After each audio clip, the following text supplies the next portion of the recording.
हरे कृष्णा। ओं नमः भगवते वासुदेवाय। ओं नमः भगवते वासुदेवाय।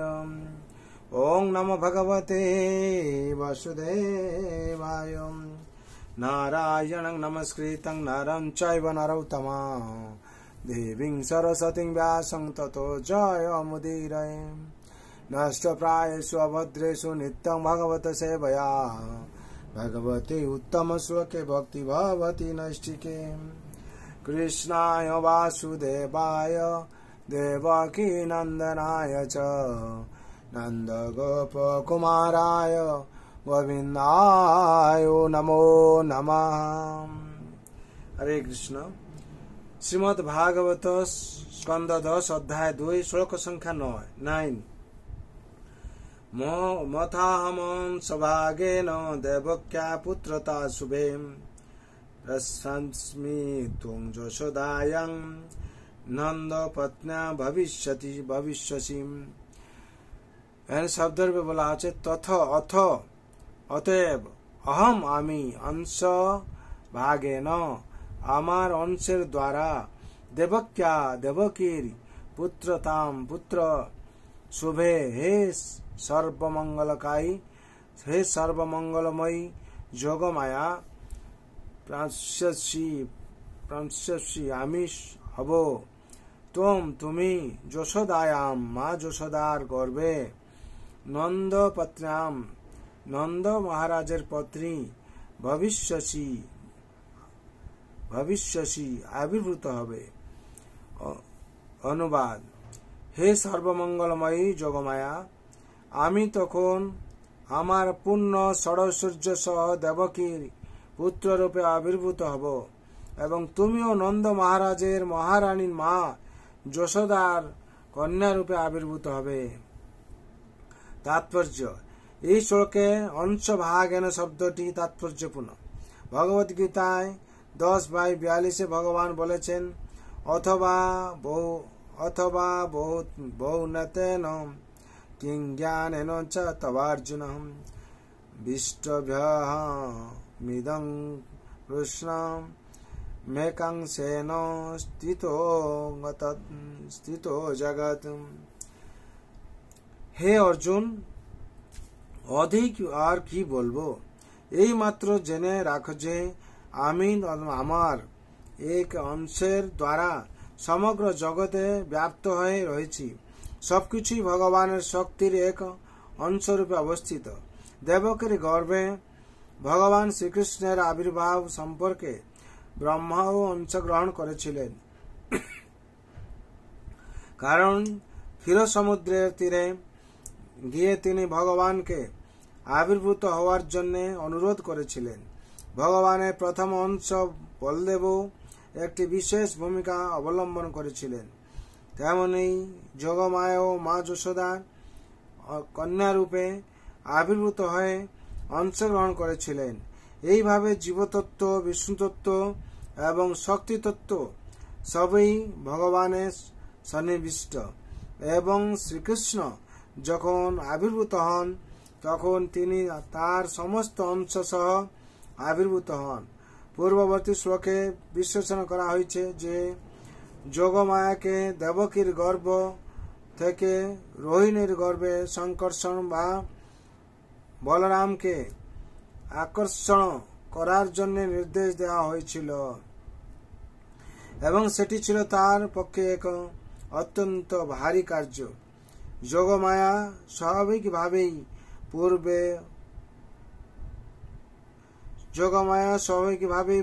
বুঝে উঠতে পারেননি কিভাবে তার পক্ষে সংকর্ষণকে আকর্ষণ করা সম্ভব। তাই শ্রীকৃষ্ণ তাকে শুভে বলে সম্বোধন করে বলেছিলেন, তোমার কল্যাণ হোক, তুমি আমার থেকে শক্তি গ্রহণ করো এবং তার ফলে তুমি তা করতে সক্ষম হবে। ভগবানের কৃপায় যে কোনো ব্যক্তির পক্ষে যে কোনো কার্য করা সম্ভব, কারণ সবকিছুই ভগবানের বিভিন্ন অংশ ভাগেন হওয়ার ফলে ভগবান সবকিছুতেই বিরাজমান এবং তার পরম ইচ্ছার প্রভাবে হ্রাস অথবা বৃদ্ধিপ্রাপ্ত হয়। বলরাম শ্রীকৃষ্ণ থেকে মাত্র 15 দিনের বড়। শ্রীকৃষ্ণের কৃপায় যোগমায়া মা যশোদার কন্যা হয়েছিলেন, কিন্তু ভগবানের পরম ইচ্ছার প্রভাবে তিনি তার পিতা এবং মাতার বাৎসল্য স্নেহ উপভোগ করতে পারেননি। শ্রীকৃষ্ণ কিন্তু মা যশোদার গর্ভ থেকে প্রকৃতপক্ষে জন্মগ্রহণ না করলেও মা যশোদা এবং নন্দ মহারাজের বাৎসল্য স্নেহ উপভোগ করেছিলেন। শ্রীকৃষ্ণের আশীর্বাদে যোগমায়া মা যশোদার কন্যা হওয়ার গৌরব প্রাপ্ত হয়েছিলেন এবং শ্রীকৃষ্ণের আশীর্বাদে যশ লাভ করেছিলেন। যশোদা শব্দের অর্থ যশ প্রদানকারী, যশ প্রদানকারিণী। এখানে বিশেষ করে 9 নম্বর শ্লোকের তাৎপর্য সম্পূর্ণ হলো। এখানে আপনারা নিশ্চয়ই বুঝতে পারছেন তাৎপর্য কি বর্ণনা করা হয়েছে। যেখানে ভগবান নির্দেশ দিলেন মা যোগমায়াকে যশোদার কন্যা রূপে জন্মগ্রহণ করার জন্য, তার জন্য, এবং বলরাম ভগবান থেকে 15 দিন বড়। ভগবান নির্দেশ দিয়েছিলেন আকর্ষণ করার জন্য বা সংকর্ষণকে আকর্ষণ করে, কিন্তু যোগমায়া সেটা বুঝতে পেরেছিলেন না, কিংবা সেভাবে কিভাবে হবে সে ঠিকভাবে করতেন। ভগবানকে স্মরণ করতে ভগবান কৃপাতে ভগবান শক্তি প্রদান করলেন। ভগবানের শক্তি পাওয়ার ফলে তিনি আকর্ষণ করতে পেরেছিলেন বলরামকে মা রোহিণীর বলরামকে মা যশোদার গর্ভে স্থাপন করতে পেরেছিলেন। তার জন্য ঠিক আমরাও সেরকম ভগবান চরণে শরণ নিয়ে আত্মসমর্পণ করি। আমরাও ভগবানের কৃপাতে অসম্ভব কাজকে সম্ভব করতে পারব। কেন ভগবানের কৃপা হচ্ছে সর্বসার। সংসারে যে এসে ভগবানের চরণে আত্মসমর্পণ করেছে সে অবশ্যই ভগবান তাকে অবশ্যই রাখিবে। কৃষ্ণ বিশ্বাসে পালন, যে বিশ্বাস করে ভগবান চরণে আত্মসমর্পণ করেছে ভগবান অবশ্যই তাকে রক্ষা করেছেন। তাহলে আমরাও নিশ্চিতভাবে ভগবান কৃপাতে অবশেষে জন্ম মৃত্যু জরাবেদ চক্র থেকে উত্তীর্ণ হয়ে ভগবদ্ধামে প্রবেশ করব। ভগবান অবশ্যই আমাদের রক্ষা করবেন, এই বিশ্বাস আমাদের থাকা দরকার। কেন বিশ্বাসে মিলায় বস্তু তর্কে বহু দূর। যে বিশ্বাস করবে সে পাবে, তাকে বস্তু মিলবে, আর যে তর্ক করবে তাকে বহু দূর। তার জন্য সংসারে আমরা ভগবান রাতুল চরণের সমর্পণ, নিজেকে আত্মসমর্পণ করে ভগবানের অনুশাসন যথাসম্ভব পালন করে আনন্দে আমরা থাকব। তার জন্য সবাই মঙ্গলের জন্য, শান্তির জন্য আমি ভগবান রাতুল চরণে প্রার্থনা করছি। সবাই আপনারা আনন্দে থাকবেন, শান্তিতে থাকবেন। সর্বভন্তু সুখিনঃ, সর্বে শান্তু নিরাময়, সর্বে ভদ্রাণি পশ্যন্তু, মা কশ্চিৎ দুঃখ ভাগ ভবেৎ। হরে কৃষ্ণ কৃষ্ণ কৃষ্ণ হরে হরে, হরে রাম রাম রাম হরে হরে। जय श्रीमद् भागवत महापुराण की जय। जगत गुरु शिल प्रभुपाद की जय। श्री गुरु महाराज की जय।